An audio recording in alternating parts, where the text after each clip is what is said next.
இல்லாதபடிக்கு உன் சத்தத்தை அடக்கி நீ கண்ணீர் விடாதபடிக்கு உன் கண்களை காத்துக்கொள் என்று கர்த்தர் சொல்லுகிறார். உன் கிரியைக்கு பலனுண்டென்று கர்த்தர் சொல்லுகிறார். அவர்கள் சத்துருவின் தேசத்திலிருந்து திரும்பி வருவார்கள். உன் முடிவை பற்றி உனக்கு நம்பிக்கை உண்டு. உன் பிள்ளைகள் தங்கள் தேசத்துக்கு திரும்பி வருவார்கள் என்று கர்த்தர் சொல்லுகிறார். எல்லாரும் இந்த திருவசனத்தோடு கர்த்தர் நம்மோடு முகமுகமாய் பேச வல்லவராக இருக்கிறார். அல்லேலூயா. இந்த வேதத்தின் அடிப்படையில வசனம் சொல்லப்படுது, உன் கிரியைக்கு நிச்சயம் பலன் உண்டு. என்ன கிரியை? என் கிரியைக்கு. வேதம் சொல்றது, எதை விதைக்கிறாயோ அதையே நீ அறுப்பாய். அப்ப தேவனுடைய பலத்தை தேவன் நமக்கு தர வல்லவராக இருக்கிறார். உன் கிரியைக்கு தக்க பலன் இயேசு இன்றைக்கு நீ கூடி வந்திருக்கிற நமக்கு தேவன் தர வல்லவராக இருக்கிறார். நான் ஜெபிக்கிறேன், இன்னும் பதில் வரல அப்படின்னு கேட்டா நிச்சயம் கர்த்தர் பதில் தருவார். நான் கண்ணீர் வடிக்கிறேன், அந்த கண்ணீருக்கு நிச்சயம் கர்த்தர் பதில் தருவார். அல்லேலூயா. இப்ப யாருக்கு தேவன் பதில் தராமல் இருக்கவே மாட்டார். நிச்சயம் கர்த்தரிடத்திலிருந்து உனக்கு பதில் வரும். அல்லேலூயா. நிச்சயம் கர்த்தர் உனக்கு பதில் தருவார் என்று வசனம் சொல்லப்படுகிறது. இந்த பலத்தை நாம் பெற்றுக்கொள்ள கூடாதபடி சில காரியங்கள் நம்முடைய வாழ்விலே செயல்படுகிறது. ஆண்டவர் சொல்லிட்டாரு, நான் உனக்கு பலன் தருவேன், உனக்கு பலன் தருவேன், நான் உன்னை ஆசீர்வதிப்பேன், நான் உன்னை மகிமைப்படுத்துவேன், நான் உன்னை பெரிய ஜாதியா மாத்துவேன் அப்படின்லாம் ஆண்டவர் என்ன செஞ்சிட்டாரா? தேவன் வாக்கு பண்ணி வைத்திருக்கிறார். யாருக்காக? எனக்காக. அப்ப பலன் நிச்சயமாய் கர்த்தர் எனக்கு தருவார். அப்ப இந்த பலத்தை பெற்றுக்கொள்ள கூடாதபடி சில காரியங்களை குறித்து தான் இன்னைக்கு வேதத்தின் அடிப்படையில் நம்ம பார்க்க போகிறோம். தேவன் பலன் தரேன்னு சொல்லிட்டாரு. ஆனால் இந்த பலத்தை பெற்றுக்கொள்வது எளிதான காரியம் அல்ல. வேதம் சொல்லுகிற முதல்ல நான் சொல்லுகிறேன், ஏற்ற காலம் தேவன் நமக்கு பலன் கொடுக்கும் வரை பொறுமையோடு என்ன செய்யணுமா? காத்து. பலத்தை பெற்றுக்கொள்வதற்கு முதல் தேவன் இடத்துல எதிர்பார்க்கிறது, கேட்கல எல்லாரும் சொல்லுங்க, நல்லா சொல்லுங்களேன், பொறுமை. அல்லேலூயா. எந்த அளவு நான் பொறுமையா இருக்கணும் அப்படின்னு கேட்டா, கர்த்தர் உனக்கு கொடுக்கிற வரைக்கும் என்ன செய்யணும்? பொறுமைன்னு சொல்லும் பொழுதுதான் இந்த பொறுமை எதால கெட்டு போகும்னு கேட்டா, காத்து காத்து காத்து காத்து என்னடா ஆண்டவர் என்ன செய்ய மாட்டாரு? தரவே மாட்டாரு. ஆண்டவர் இடத்துல போறது வேஸ்ட் தான் அப்படின்ற ஒரு நிலைமைக்கு கூட நீ தள்ளப்பட்டாலும், அல்லேலூயா, நீங்க எப்படி இருக்கணும் கேட்டா பொறுமையோடு இருக்க வேண்டும். தேவ சமூகத்துல எந்த அளவு நீ பொறுமையா இருக்கிறியோ அந்த அளவு நிச்சயமாய் உனக்கு பலத்தை தேவன் தர வல்லவர். சில பேர் பொறுமையை விட்டுருவோம். பொறுமையை என்ன செய்யாது? இருக்கவே இருக்க. சீக்கிரமா எனக்கு ஆண்டவர் ஜெபிச்ச உடனே ஆண்டவர் என்ன செஞ்சிடணும்? எனக்கு கொடுத்துடணும். என்னால 4 நாள் வெயிட் பண்ண சொல்றாரு. ஆமே. இன்னொரு 4 நாள் வெயிட் பண்ண சொல்றாரு. அதுவும் சரி. இன்னொரு 4 நாள் வெயிட் பண்ண சொன்னா நமக்கு பொறுமையை என்ன செஞ்சிருவோம்? இழந்துருவோம். உடனே மனுஷனை நோக்கி அபயம் விடுவோம். மனுஷனிடத்துல உதவியை தேடி ஓடுவோம். மனுஷனை தேடி, உலகத்தை தேடி, ஆமே, இந்த காரியத்தை வாய்க்க பண்ணும்படியா, இந்த காரியத்தை நடக்கும்படியாய் ஆண்டவரிடத்துல கொடுத்துட்டோம். ஆண்டவர் எப்படியும் எனக்கு நிறைவேற்றி தர வல்லவரா. அப்ப நான் பட்ட பிரயாசத்துக்கு நிச்சயமா கர்த்தர் பலத்தை தருவான்னு சொல்றாங்களா? ஒரு அலையில சொல்லலாமா? லூக்காவின் புஸ்தகம் 8வது அதிகாரம், லூக்காவின் புஸ்தகம் 8வது அதிகாரம் 15வது வசனத்தை நீங்க வாசிங்களேன். நல்ல நிலத்தில் விதைக்கப்பட்டவர்கள் வசனத்தை கேட்டு அதை உண்மையும் நன்மையுமாய் இருதயத்திலே காத்துக்கொண்டு பொறுமையுடனே என்ன செய்வார்கள்? பலன் கொடுக்கிறவர்களாயிரு. நல்ல நிலம், நல்ல நிலத்திலே விதைக்கப்பட்ட விதை என்ன செய்யும் கேட்டா, பொறுமையாகத்தான் என்ன செய்யும்? இன்னைக்கு செடியை வச்சுட்டு நாளைக்கு போய் வளர்ந்துருச்சான்னு பார்க்க கூடாது, கனி கொடுக்குமான்னு பார்க்க கூடாது. பொறுமை. அல்லேலூயா. அது எந்த நேரத்திலே கனி கொடுக்குமோ, அந்த நேரத்திலே பலன் கொடுக்குமோ, அந்த நேரத்திலே நிச்சயமாய் உனக்கு பலன் கொடுக்கும். அல்லேலூயா. அப்ப வாக்குத்தத்தத்தை சுதந்திரிக்க தேவன் நம்முடைய வாழ்வில் நலமானதை செய்ய நான் என்ன செய்யணும்னு கேட்டா, பொறுமையோடு இருக்கணும். எப்படி இருக்கணும்? பொறுமையோடு. எத்தனை பேர் பொறுமையா இருக்கிறீங்க? அல்லேலூயா சொல்லுங்க பாப்போம். ஆமே. எத்தனை பேர் பொறுமையா இருக்கிறீங்க? அல்லேலூயா சொல்லுங்க. நேத்து ஒரு பொறுமைக்கு ஒரு உதாரணம். அல்லேலூயா. எந்த அளவு பொறுமையா இருக்குன்னா, கடைசி வரையும் என்ன செய்யணும்? பொறுமையாகத்தான் இருக்கும். கோபம் வரும், எரிச்சல் வரும், சண்டை போடுற மாதிரி வரும், பகைக்கிற மாதிரி வரும். என்னடா போ, பலனே கொடுக்காது போல, இனி இயேசுவை தேடுறது வேஸ்ட் அப்படின்ற நிலைமைக்கெல்லாம் தள்ளப்படுவோம். யோபு 10 சொல்லுகிறார், நான் எது வரைக்கும் நான் பொறுமையா இருக்கிறேன்னா, கர்த்தர் என் ஜீவனை எடுக்கும் வரைக்கும் நான் எப்படி இருப்பேன்? எது வரைக்கும்? என் ஜீவனை எடுக்கிற வரைக்கும். ஹல்லேலூயா. நான் மரிக்கிற வரைக்கும். யோபு 10 பொறுமையை நம்ம எல்லாத்துக்கும் தெரியும். எல்லாவற்றையும் அவனை விட்டு எடுத்த பொழுதும் அவன் வாயிலிருந்து வந்த ஒரே ஒரு வார்த்தை என்ன கேட்டா, கர்த்தர் கொடுத்தார், கர்த்தர் எடுத்தார், கர்த்தருக்கே. எவ்வளவு பொறுமை! நம்முடைய வாழ்வில் ஏதோ ஒரு காரியம் மிஸ் பண்ணிட்டோம் அப்படின்னா தேட ஆரம்பிச்சிருவோம். பொறுமையை இழந்து வாயில என்ன வார்த்தைன்றது இல்ல, சாபமான வார்த்தையா, ஆசீர்வாதமான வார்த்தையா, நலமான வார்த்தையா, இல்ல நலங்கெடுக்கிற வார்த்தையா, எது வேணாலும் பேச ஆரம்பிச்சிருவோம். பொறுமையே இல்ல. ஒரு ஜெபத்துக்கு வருவதுக்கு பொறுமை இல்ல. தேவ சமூகத்துல ஒரு மணி நேரம் அமர்ந்து ஜெபிப்பதற்கு எனக்கு என்ன இல்ல? பொறுமை இல்ல. அல்லேலூயா. பொறுமையை இழந்து போறதுனால கர்த்தர் கொடுக்கிற பலத்தை நீ என்ன செய்யற? உன்னால பெற்றுக்கொள்ள முடியல. நல்ல நடந்தாங்க, நல்ல சத்தியம்தான். ஆனா இந்த சத்தியத்துல நீ எந்த அளவு பொறுமையா இருக்கிறியோ அந்த அளவு கர்த்தர் உனக்கு விடுதலை தர வல்லவராக இருக்கிறார்.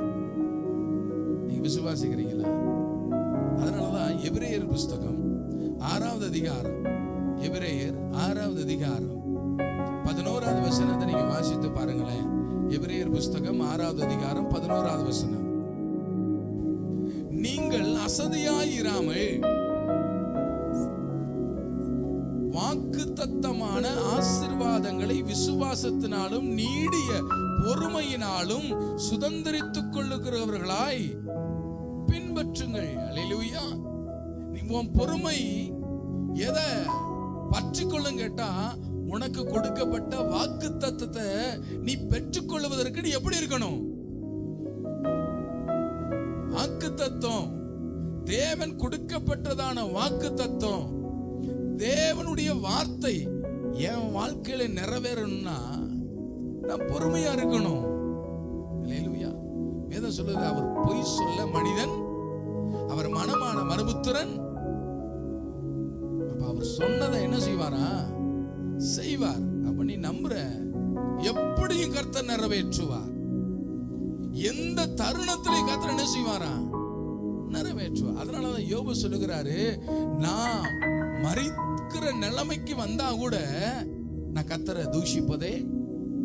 ஏன்னா அவருக்கு தெரியும், அவன் எந்த நேரத்துல எனக்கு பிள்ளைய கொடுத்தாரு, எந்த நேரத்துல என் பிள்ளைய எடுத்தாரு, எல்லாமே அவருக்கு தெரியும். எதுவுமே என்னாலே உண்டானது என் லைஃப்ல எல்லாமே, என் வேலையா இருக்கட்டும், என் பிள்ளைகளா இருக்கட்டும், என் பார்வையா இருக்கட்டும், என்னுடைய உடல் உறுப்பாக இருக்கட்டும், எல்லாமே யார் கொடுத்தது? கர்த்தர் தான் கொடுத்தாரு. என்னை இயங்க வைக்கிறது யாரு? கர்த்தர் தான். எல்லாரும் சொல்லுவாங்க, உனக்கு சுகர் வந்துருச்சா, நீ என்ன பாவம் பண்ணியோ? நீ கிட்னி ஃபெயிலியர் ஆச்சா, என்ன பாவம் பண்ணியோ? உன் கண்ணு குருடாட்டமா, என்ன பாவம் பண்ணியோ? முன்னோருடைய பாவம். இப்படிலாம் எல்லாருமே சொல்லுவோம். ஆமென். ஒரு வியாதி வந்துருச்சா, என்ன தப்பு பண்ணியோ? நீங்க சொல்லுங்க, என்ன நடந்தாலும் ஆண்டவருக்கு தெரியாம என்ன செய்யாது? இயேசுவுக்கு தெரியாம ஒண்ணு என் குடும்பத்துல எது நல்லது கெட்டது நடந்தாலும் நான் கர்த்தருக்கு நன்றி சொல்ல நான் பழகி கொள்ள வேண்டும். ஏன் தெரியுமா? வாக்கு தத்தத்தை நான் பெற்றுக்கொள்ளணும் அப்படின்னா நான் பொறுமையோடு காத்திருக்கணும். பொறுமை. ஹல்லேலூயா. இந்த இளவு வீட்டுல எல்லாம் நீங்க போனீங்கன்னா, இந்த முன்னாடி என்ட்ரன்ஸ்ல அந்த குடும்பத்தாரெல்லாம் என்ன செய்வாங்க? வரவேற்பாங்க, நிற்பாங்க. ஹல்லேலூயா. ஆனா அவங்களெல்லாம் பார்த்தா எனக்கு ரொம்ப எவ்வளவு பொறுமையா பதில் சொல்லுவாங்க தெரியுமா? எத்தனை ஆயிரம் ஜனம் வந்தாலும், எத்தனை பேர் வந்தாலும் அவங்களுக்கு என்ன செய்வாங்க? பதில் சொல்லுவாங்க. ஆனா இப்ப வர்றவங்க எப்படி இருக்காங்க பாரு, அவங்க கேட்கிற கேள்வி எல்லாம் எப்படி இருக்கும்? வித்தியாசமா இருக்கும். அவரே ஒரு தகப்பன் தாய் இழந்த துக்கத்துல என்ன செய்வாரு? வாசல் நிற்பார். வந்த உடனே கேட்பான், இறந்துட்டாரா? என்ன என்னவா இறந்துட்டாரா அப்படின்னு கேட்பாரு. எப்படி இருக்கும்? இறந்து பாடி வச்சிருக்கிறாங்க, மாலை எல்லாம் போட்டிருக்கான், அவன் கையில என்ன கொண்டு வந்திருக்கான்? மாலை கொண்டு இருக்கான். ஆனா கேட்கிற கேள்வி என்ன? இறந்துட்டாரா? எத்தனை மணிக்கு இறந்தாரு? 5 மணிக்கு. என்ன 4 மணிக்கு இவருக்கு சொல்லியிருந்தா இவர் என்ன செஞ்சிருப்பாரு? எழுப்பி இருப்பாரு போல. பொறுமையா போய் சொல்லுவாங்க. இறந்துட்டாரா? இல்ல உட்கார்ந்துருக்காரு. போய் என்ன செய்ய? மாலை போட்டு பேசிட்டு கூட வா. இந்த உலகத்துல எப்படி ஞானம் இல்லாம கேள்வி கேட்பாங்க. ஏதோ ஒரு குடும்பத்தை நல்லது நடந்துருச்சு அப்படின்னா, நல்லதா நடந்துச்சு, ஆமே இப்படியா நடந்துச்சு, அவன் கேட்கறதுலயே. அல்லேலூயா. நேத்து ஒரு அம்மாவுக்கு ஜெபம் பண்ண போயிருந்தேன். அவங்க வீட்டுல எல்லாம் எதிர்பார்க்கறாங்க, பாஸ்டர் வருவாரு, ஜெபம் பண்ணுவாரு, என்ன செய்யும்? போயிரும். எல்லாம் ரெடியா இருக்கிறான். பாஸ்டர் வருவாரு. ஏன்னா அவர் வல்லமையுள்ள ஊழியர் வருவார். அவர் கண்டிப்பா வந்தா என்ன செஞ்சிடும்? நம்ம என்ன 4 நாளா இழுத்துட்டு இருக்கு, நான் போனேன் அப்படின்னா முடிஞ்சிருமா? அல்லேலூயா. பாருங்க, ஒரு படுக்கையில இருக்கிற ஒரு மனுஷன் பொறுமையா அவங்களை என்ன செய்ய முடியல? கையாள முடியல, பார்க்க முடியல, அவங்களுக்கு உபசரிப்பு கொடுக்க முடியல. பொறுமை இல்ல. சீக்கிரம் என்ன செய்யணும்? போகணும். அல்லேலூயா. நம்ம எல்லாம் ஜெபம் பண்ணிக்குவோம். அந்த அளவுக்கு நம்ம எல்லாம் ஆண்டவரை வைக்கவே கூடாது. எத்தனை பேர் ஆமென் சொல்ல முடியும்? அடுத்த உடனே டக்குன்னு என்ன செஞ்சிடணும்? ஆமே பாஸ்டர் வாயை கழுவுங்க, இப்பதான் நான் லோன் போட்டிருக்கேன்னு சொல்லாது. இப்பதான் நகை டெபாசிட் பண்ணி இருக்கிறேன். நீ பேசாடு படுத்தனே போயின்னா நாளைக்கு போயிட்டேன் அப்படின்னா என்ன ஆகுறது? அல்லேலூயா. நீங்க நிறைய பேர் செத்தா கூட அந்த ஆவி உலாவிக்கிட்டே இருக்கு. எதுனா தெரியுமா? லோன் எடுத்து என்ன செய்யறான், என் பணத்தை என்ன செய்யறான், அலமோதிக்கிட்டே இருக்கும். அல்லேலூயா. பொறுமை இல்லைங்க. என்ன இல்ல? பொறுமை இல்லை. நீ என்ன செய்யணும்? ஆண்டவர் சொல்றாரு, பொறுமையோட இருக்கணும். நீ எப்ப பொறுமையோட இருக்கியோ அப்பதான் உன் காரியம் மாறுதலாய். கேட்கல? ஒரு அலையில சொல்லலாமா? நல்ல பாருங்களேன், சாப்பிடுற பழக்கத்தை பாருங்க. தட்டுல போட்ட உடனே ஒருத்தன் என்ன செஞ்சிருவான்? சாப்பிட்டுருவான். ஆனா அது அவனுக்கு நல்ல பழக்கம், அது ஜீர்ணிக்காது. ஆமே, என்ன செய்யாது? ஜீர்ணிக்காது. அது எங்க கொண்டு போய் விடுன்னு கேட்டா உனக்கு வியாதியில தான் கொண்டு போய் விடும். சாப்பிடுற பழக்கத்துல எப்படி சாப்பிடு? பொறுமையா. இன்னொரு கேட்டகரி இருக்கு. ஆமே, அவன் ரொம்ப பொறுமையா சாப்பிடுவான். அல்லேலூயா. எந்த அளவு? அப்படியே பிசைஞ்சு பிசைஞ்சு பிசைஞ்சு ரொம்ப பொறுமையா இல்ல. வேதம் சொல்லுகிறது, தேவ சமூகத்துல வாக்கு தத்தம் உன் வாழ்க்கையில நிறைவேறுகிற வரைக்கும் நீ எப்படி இரு? பொறுமையா இரு, பொறுமையா கையாளு. அல்லேலூயா. அந்த பொறுமைக்கு நிச்சயம் பலன் உண்டு. வாக்கு வாக்குத்தத்தத்தை சுதந்தரிக்க, வாக்குத்தத்தத்தின் ஆசீர்வாதத்தை பெற்றுக்கொள்ள கொஞ்ச நேரம் தேவ சமூகத்துல பொறுமையா கர்த்தரை என்ன செய்யுங்க, ஆராதிங்க. உங்க வீட்டுல ஜெபம் பண்ணுங்க. ஒரு 2 நிமிஷம், ஒரு 10 நிமிஷம் இன்க்ரீஸ் பண்ணிக்கிட்டே இருங்க. வீட்டுல ஜெபத்தை, தனிப்பட்ட ஜெபத்தை நீங்க ஆமே ஒவ்வொரு நாளும் இன்க்ரீஸ் பண்ணுங்க. முழங்கால் படியிடுங்க, ஜெபம் பண்ணுங்க. ஏன்னா ஆசீர்வாதம் நம்ம வீட்டுக்குள்ள வரணும் அப்படின்னா நீ பொறுமையோடு தேவ சமூகத்துல என்ன செய்யணுமா, ஜெபிக்க வேண்டியது அவசியமாக இருக்கு. இன்னொரு வசனம் இப்படி சொல்லப்படுகிறது. யாக்கோபின் புஸ்தகம் 5ஆம் அதிகாரம், யாக்கோபின் புஸ்தகம் 5ஆம் அதிகாரம் 11வது வசனத்தை நீங்க வாசித்து பாருங்க. இதோ பொறுமையாய் இருக்கிறவர்களை, இதோ பொறுமையாய் இருக்கிறவர்களை பாக்கியவான்கள் என்று எண்ணுகிறோமே, பாக்கியவான் என்று எண்ணுகிறோமே. யோபின் பொறுமையை குறித்து, யோபின் பொறுமையை குறித்து கேள்விப்பட்டிருக்கிறீர்கள். கர்த்தருடைய செயலின்படி, கர்த்தருடைய செயலின்படி முடிவையும் கண்டிருக்கிறீர்கள். முடிவையும் கண்டிருக்கிறீர்கள். கர்த்தர் மிகுந்த உருக்கமும் இரக்கமும் உள்ளவராய் இருக்கிறாரே. அல்லேலூயா. சிஸ்டருக்கு உறக்கம் மட்டும் தான் தெரியும். அங்க என்ன எழுதியிருக்கு? உருக்கம். ஏன்னா அவங்க உறக்கம் வந்து அவங்களுக்கு ரொம்ப பிடிக்கும் போல. காலையில் 4:45 வந்துட்டாங்க. ஆண்டவர் சிஸ்டர் ரூபிக்கு கர்த்தர் ஆசீர்வாதத்தை தருவாராக. ஒரு அல்லேலூயா சொல்லலாமா? என்ன எழுதியிருக்காங்க? உருக்கம். அவங்க வீட்டுக்கார் உருட்டு கட்டையில் அடிச்சா கூட என்ன செய்யக்கூடாது, நம்ம கேட்கவே கூடாது. அல்லேலூயா சொல்லுங்க பாபு. காலையில் ஆரம்பிக்க சொன்னதே ஒரு சிலர் ஆரம்பிக்க சொன்னாங்க. இடுப்பு வலின்றான், கை வலின்றான், காலு வலின்றான், மண்டை சுத்துதுன்றான். அல்லேலூயா. இங்க நடந்துகிட்டு இருக்கு. பிள்ளைங்கள்லாம் எப்படா இந்த 21 நாள் முடியும்னு ஆளு கதறிட்டு இருக்குதுங்க. ஸ்தோத்திரம். ஆனா இந்த 21 நாள் பொறுமையோடு சபையில வந்து ஜெபிக்கிறவளுக்கு கர்த்தர் வாக்குத்தத்தத்தின் ஆசீர்வாதத்தை, ஏன்னா யோபுவுக்கு கொடுக்கப்பட்ட ஆசீர்வாதத்தை நமக்கு என்ன செய்திருக்கிறோம், கேட்டிருக்கிறோமா இல்லையா? வசனம் அப்படித்தானே சொல்லப்படுகிறது. அவனுடைய பொறுமைக்கு தக்க பலனை கர்த்தர் என்ன செய்திருக்கிறார், தேவன் கொடுத்திருக்கிறார். நீங்கள் கேள்விப்பட்டு இருக்கிறீர்கள். கர்த்தருடைய செயல் முடிவையும் ஆரம்பத்தையும் முடிவையும் என்ன செய்திருக்கிறோம், கண்டிருக்கிறோம். அப்ப நிச்சயமாய் கர்த்தர் நம்முடைய வாழ்விலே கர்த்தர் என்ன செய்வாரா? கேட்கல, செய்ய வல்லவராக இருக்கிறான்னு சொல்றாங்களா? அவர் அலையில சொல்லலாமா? உங்களை நான் இழுத்துட்டு போறக்குள்ளாட்டி நான் நாக்கத்திலே செத்து போறேன் போல. அல்லேலூயா. முன்ன யோபுவுக்கு பிசாசு என்ன செஞ்சானா, ஆண்டவரிடத்துல போய் என்ன செஞ்சான், உத்தரவு கேட்டான். அவன் எல்லாமே இருக்கிறதுனால தானே உன் என்ன செய்யறான், ஆராதிக்கிறான். எனக்கு ஒரு டைம் என்ன செய்யுங்க, கொடுங்க, நான் உன்னை சோதிக்கிறேன். அப்படியும் அந்த சோதனையில பின்பற்றினானா நான் ஒத்துக்கிறேன், அவன் உண்மையான உமது பிள்ளைன்னு ஒத்துக்கிறேன் அப்படின்னு தான் கான்செப்ட். அப்படிதான் நடந்தது. எத்தனை பேர் ஆமென் சொல்ல முடியும்? ஆனா இன்னைக்கு இருக்க காலகட்டம் எப்படிதான் நடக்குது? பிசாசு இயேசுவிடத்துல போய் நம்மளை குறிச்சு சொல்றான். யாரை குறிச்சு? நம்ம அன்னைக்கு யோபுவை குறிச்சு உத்தரவு வாங்கினான். இப்ப இயேசுவிடத்துல பேசுறான். இயேசுவே, தயவு செய்து இவங்கள்ட்ட இருந்து என்ன செய், காப்பாத்து. சோத்துல உப்பு இல்லைனாலும் பிசாசு தான் சொல்றான். ஆமே. டீல மஞ்சத்தூள் போட்டாலும் பிசாசு தான் சொல்றான். ஆமே. பாத்ரூம்ல போய் உட்கார்ந்து வரலனாலும் என்ன, பிசாசு அடைச்சு வச்சுட்டான் தான் சொல்றான். தயவு செய்து இவங்கள்ட்ட இருந்து என்ன செய், என்ன பண்ணாலும் என் பேரை தான் சொல்றான். எத்தனை பேர் ஆமென் சொல்ல முடியும்?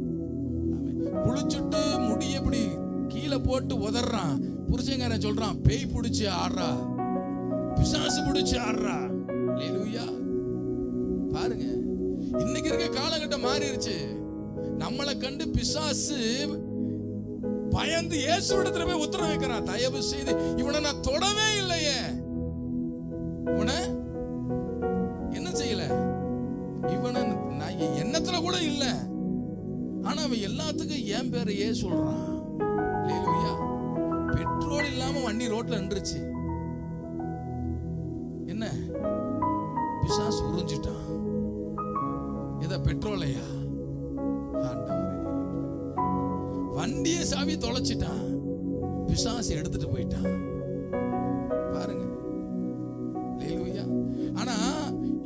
அவன் எப்படி இருந்தானா? உண்மையுள்ளவனா இருந்தான். அவனை சோதித்ததுக்கு ஒரு ரீசன் இருந்தது. நீங்க எத்தனை பேர் சொல்ல முடியும், நான் உண்மையா இருக்கிறேன் பாஸ்டர்? யாருமே சொல்ல முடியாது. ஏன்னா யாருமே என்ன இல்ல. ஆமென். உண்மையா ஒத்துக்கிட்டவங்களுக்கு கர்த்தர் ஸ்தோத்திரம். நீங்க யாருமே எப்படி இல்ல. ஆனா வேதம் சொல்றது, கொஞ்சத்தில் உண்மையா இருக்கிற மனுஷன் உண்மையா எதுல?